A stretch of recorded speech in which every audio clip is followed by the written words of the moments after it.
Bonjour à tous et à toutes et bienvenue sur la chaîne Reflet de Lune, j'espère que vous allez bien, merci pour votre présence aujourd'hui.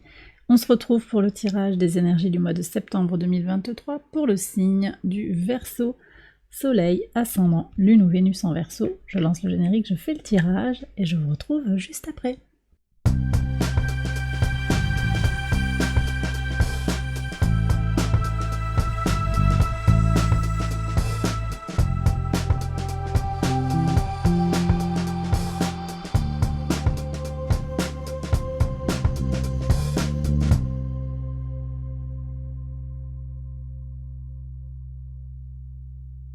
Alors on y va les Verseaux pour les interprétations. Votre arcane majeur du mois, c'est la carte du monde. Cette carte, elle vient nous parler d'un aboutissement, du sentiment de complétude ou bien d'aller au bout de quelque chose avec un sentiment quand même d'une certaine réussite. Vous voyez, il y a quelque chose qui va être conclu d'une certaine manière. Ça passe aussi, cette énergie du monde, elle passe aussi par une meilleure connaissance de soi-même. Elle renvoie à Saturne, hein, Saturne rétrograde en Poisson, qui invite à la construction de soi, à la connaissance de soi. Et puis enfin, ce monde, il vient incarner aussi peut-être une mise à distance de la pression des autres. C'est ce que je vous avais annoncé sur le tirage des prévisions à 6 mois. On va voir comment tout cela se reflète dans la lecture des 12 maisons. On regarde ensuite le message de l'oracle, la vérité. La vérité et la couleur noire qui parle d'obscurité, pour moi qui parle de ce qui est caché, de travail de l'ombre. Ce qui est invisible, les peurs. Donc on est quand même aussi avec cette idée d'aller voir en soi. Lune noire en Lion à l'opposé de votre signe. La lune noire, elle nous invite à faire face à ses peurs. La peur de ne pas être à la hauteur, peut-être la peur de devoir en faire plus que les autres, plus pour prouver sa valeur. Il y a peut-être quelque chose comme ça. En tout cas, sa part de vérité est à découvrir par une meilleure connaissance de soi. Ces cartes viennent peut-être aussi décrire un processus de découverte de vous-même aussi, hein, qui est en route. J'ai le sentiment aussi qu'on a quand même quelque chose qui est lié au nœud nord et au nœud sud. En maison 1, vous avez les énergies de la balance avec la carte de la justice, donc vos intentions, vos possibilités sur ce mois de septembre sont incarnées par le signe de la balance, équilibre, mais également avec le nœud sud en balance, on a cette idée de se libérer d'un certain besoin de concorde. Vous avez besoin de vous exprimer pour vous-même, vous ressentez le besoin de vous donner la priorité. Ça, c'est l'énergie du nœud nord en bélier.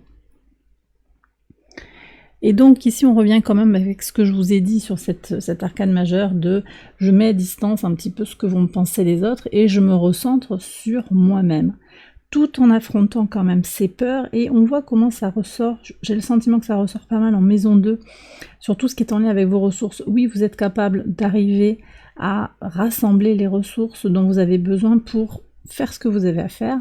Oui, vous avez la capacité de les préserver, ces ressources, de les faire grandir, de les faire venir à vous. On voit que peut-être vous avez un choix objectif à réaliser. On a l'idée quand même de la balance, de trouver l'équilibre, de rééquilibrer quelque chose. Alors peut-être qu'il y a de l'argent qui est sorti et vous rééquilibrez les finances, vous êtes dans cette démarche-là, dans cette ligne-là. Couper des liens, couper des ponts pour se recentrer sur soi et retrouver son énergie, son argent, sa force vitale. Et également, oui, son bien-être physique, hein, je suis avec tout ça, hein, également avec cette maison 2, donc on est sur les ressources matérielles et immatérielles, l'argent, mais également le corps et la psyché. Donc un équilibre à retrouver par une libération de quelque chose qui est contraignant. Maison 3, les communications, les échanges, les petits déplacements, l'entourage proche, hein, les rapports avec les frères et sœurs, là il y a quelque chose qui reprend de l'énergie. On reprend un peu du poil de la bête peut-être, on reprend des des déplacements, des échanges. On reprend contact avec des personnes qu'on n'a pas forcément vues depuis un moment. On a aussi l'énergie d'aller à l'extérieur de soi. Vous voyez, ça ressort très très fort. Sortir un petit peu de sa zone de confort. Pour certains, sur le plan professionnel, il va y avoir cette idée d'aller à l'étranger. Ça ressort avec le monde ici en maison 6, ça nous parle du travail. Vous avez aussi le monde dans votre énergie du mois. Donc quelque chose qui peut se définir par des rapports intenses avec l'étranger, d'autant plus que sur la maison 9, avec tout ce qui a trait à l'étranger, aux autres cultures et au désir d'aventure, vous avez le fou, donc quelque chose aussi que vous désirez ardemment, qui vous donne peut-être... Alors ici on me dit que ça vous donne peut-être un peu de fil à retordre, il y a de la nouveauté en fait qui vient vers vous dans ce domaine-là. Je pense aussi que pour certains, il va y avoir des contacts avec les voisins, peut-être une fête des voisins, quelque chose comme ça, quelque chose une célébration, quelque chose qui permet d'avancer ensemble, vous voyez, avec beaucoup d'intensité, d'échanges, beaucoup de communication, peut-être des pas et des démarches. Ouais, une envie de faire des choses ensemble. Ok, maison 4. Alors la maison 4, il s'agit des fondations, de vos racines, du foyer, du rapport à la famille. Alors ici, un 5 d'épée qui vient indiquer qu'il y a un conflit, une prise de tête avec quelque chose de votre passé, peut-être du transgénérationnel, peut-être dans la maison, dans le foyer, alors peut-être dans le couple, hein, mais je vois quand même qu'ici, dans l'engagement à l'autre, on a un 3 de coupe, donc ça me laisse penser que tout n'est pas, de toute façon, tout n'est pas à jeter, hein, il y a quelque chose à vivre, quelque chose de positif à retirer de la situation, mais c'est vrai qu'il y a une tension. Alors moi, ce que je ressens fort quand même, c'est que ça vient du passé. On va prendre un message de plus. Oui, ok. Croyance limitante et nuit noire de l'âme. Nuit noire de l'âme. Alors vous voyez, qui me renvoie très fort à cette couleur noire que vous aviez avec le color mage. Là, moi, j'ai des gens qui ont traversé quelque chose de difficile, et peut-être que sur le mois de septembre, ça revient, ça rejaillit parce que l'univers a décidé de vous mettre ça là, un petit peu dans l'assiette pour que vous régliez une bonne fois pour toutes certaines difficultés, certaines croyances limitantes. Quand même, le 8 d'épée, c'est ce que vous sentez qui est comme une croyance en fait, hein, une limitation qui est dans votre esprit, qui ne reflète pas la réalité finalement, mais qui est très ancrée dans le mental. Quelque chose qui vous rend malheureux, malheureuse. Ça va se régler, hein. Ça va se régler, simplement il faut passer le cycle. Il y a un cycle à couper pour aller vers la vérité. La vérité. Peut-être pour comprendre d'où vous venez, pourquoi vous êtes là. Vous aurez des réponses qui viendront à vous. Le cycle est en train d'arriver à son terme. Et voyez, avec le monde qui nous parlait aussi d'un aboutissement. Pour certains, il ne s'agira pas forcément de complétude, mais l'aboutissement d'une recherche, peut-être une recherche généalogique, peut-être aussi une recherche de vérité sur votre naissance, sur votre conception, sur votre enfance, quelque chose comme ça. Je parlais d'enfance. La maison 5 nous parle effectivement de votre enfant intérieur, de vos enfants si vous en avez, de tout ce qui est en lien avec la créativité. Cet as de bâton annonce un renouveau. Donc je pense qu'il y a des guérisons de l'enfant intérieur sur ce mois de septembre qui passent par des compréhensions des égrégores familiaux. Renouveau, nouvelle impulsion de vie également sur la créativité. Une relation... il y a quelque chose familialement aussi hein, qui se réharmonise, je pense, avec les enfants, les cousins, les frères et sœurs, les oncles, les tantes. On est sur tout ça. Il y a un renouveau, il y a des rencontres possibles, des retrouvailles possibles également.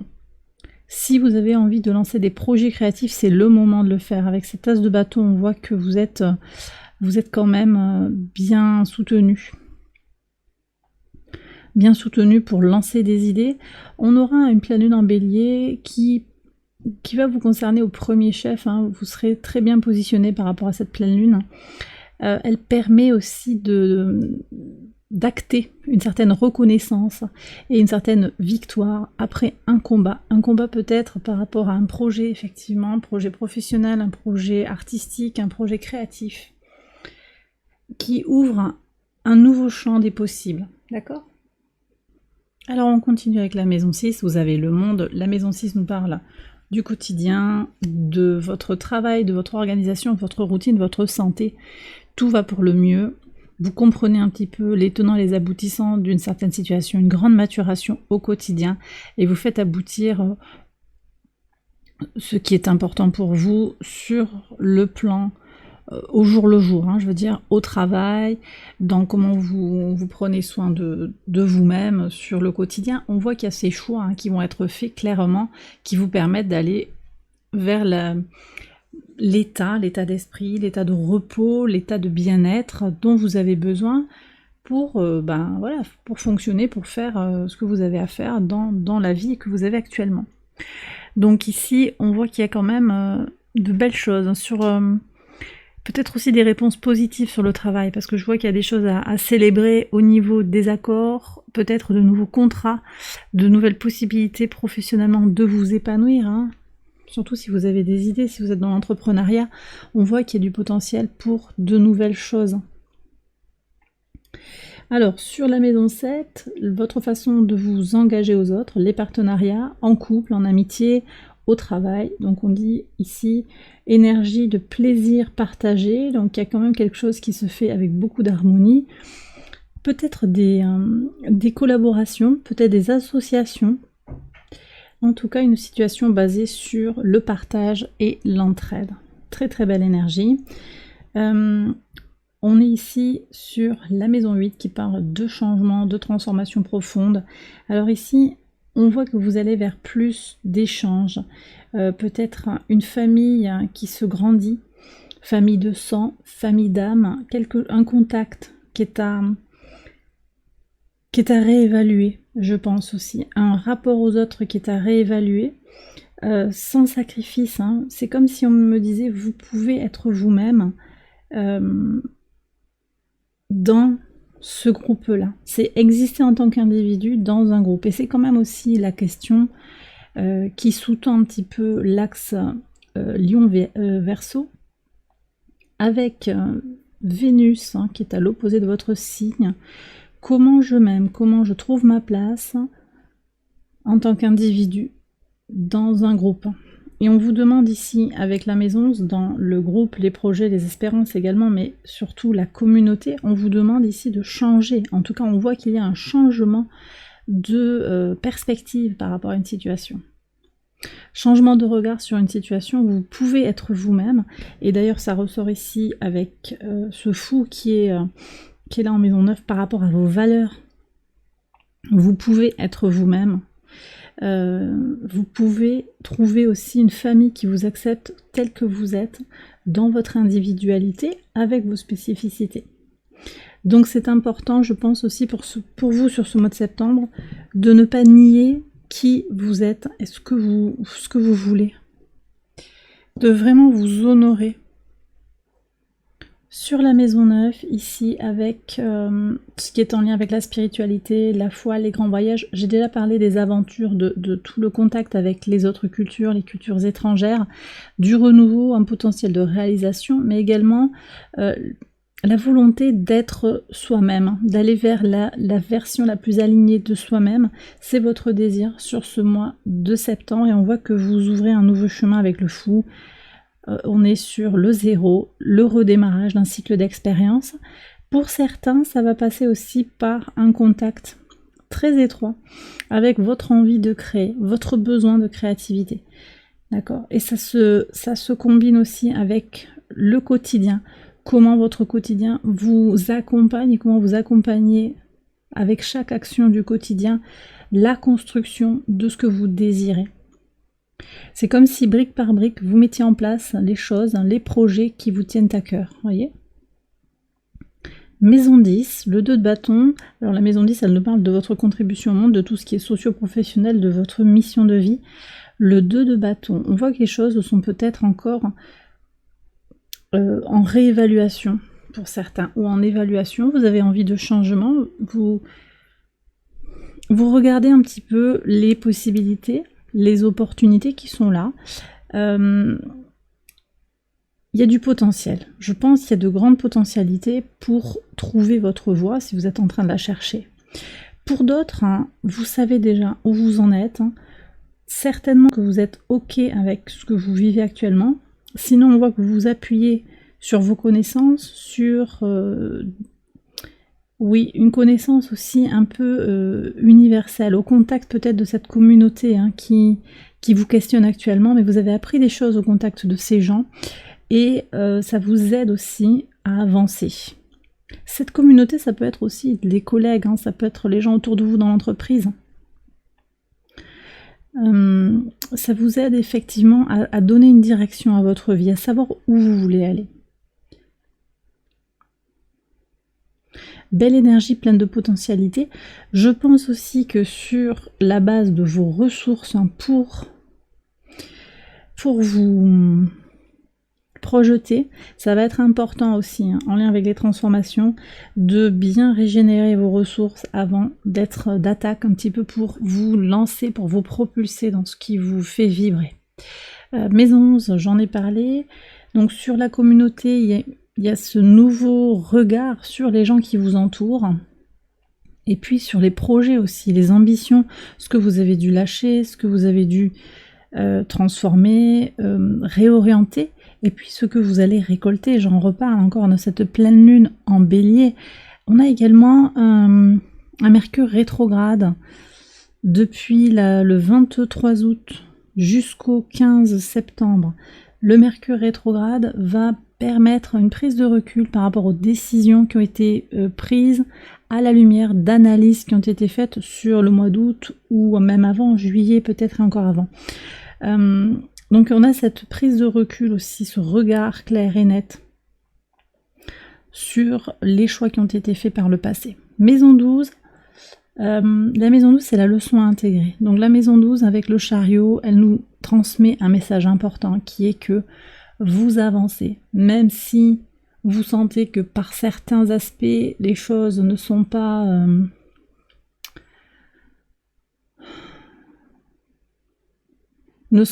aussi intenses, aussi alignées que vous le désireriez, vous avancez, les dossiers avancent, votre situation évolue vers plus de positif. Mais c'est vrai que vous avez Jupiter là, qui a quand même un rôle important, parce que sur la période passée, on est encore sur ce Jupiter au carré de votre signe, au carré de Vénus en Lion tout l'été, et c'est vrai que ça a pu venir vous contrarier.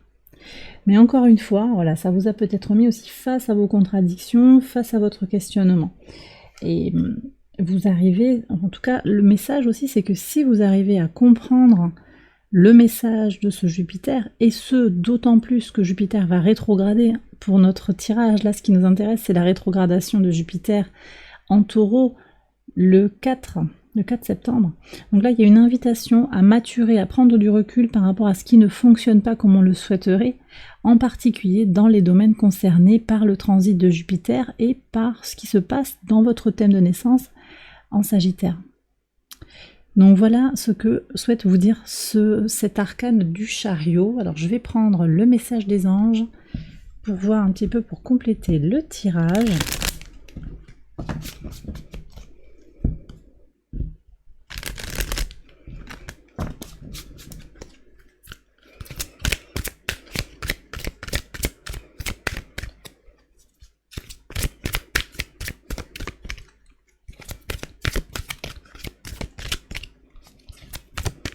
Alors, premier message ici.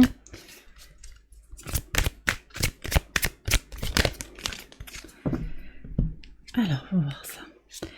Bénédiction et abondance, croissance spirituelle. D'accord, vous allez avoir, oui. Élevez votre vibration. Il y a quand même quelque chose de très élevé ici, de très spirituel. Vous avez le droit de vivre votre spiritualité comme vous le désirez également. Donc prenez les phrases, les expressions qui vous parlent et qui vous soutiennent. En tout cas, on voit que les anges vous parlent de croissance spirituelle. L'univers vous reçoit dans votre désir de croissance spirituelle. Attendez-vous aussi à faire venir à vous l'abondance, des bénédictions qui viennent vers vous. Voyez, donc ce Jupiter rétrograde, il a une leçon à vous transmettre, hein, mais c'est pas une leçon pour punir, c'est une leçon pour comprendre, pour mieux se comprendre, pour mieux comprendre sa destinée. Et au final aussi avec cette compréhension de faire venir à soi la véritable abondance. Élevez votre vibration. Alors là, vous voyez, on est aussi sur les couleurs. Moi, j'aime bien travailler avec les chakras. On est quand même aussi sur l'idée de repartir très très fort dans sa base pour faire un travail d'élévation justement pour remonter du chakra racine vers le chakra couronne. Et bien voilà les Verseaux, j'ai terminé votre tirage. J'espère qu'il vous a éclairé, qu'il vous a guidé. Si c'est le cas, likez la vidéo, abonnez-vous si vous ne l'avez pas encore fait.